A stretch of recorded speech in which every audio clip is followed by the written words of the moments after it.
Literal na love hurts ang inabot ng magbabarkada sa Aklan nang mauwi sa bugbugan ang kanilang usapang pag-ibig. Nakatutok si Maki Pulido.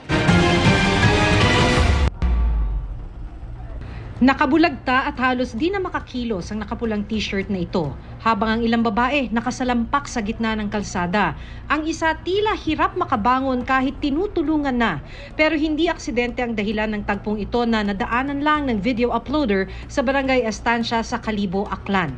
Resulta ito ng bugbugan ng isang grupo ng magkakaibigan na ikinasugat ng ilan sa kanila. Ang ugat, away umano dahil sa usapang pag-ibig. Nakainom at nalasing kasi ang magbabarkada ayon sa pulisya. At dahil sa impluwensya ng alak, ang mga hugot nila nauwi sa bangayan at sakitan.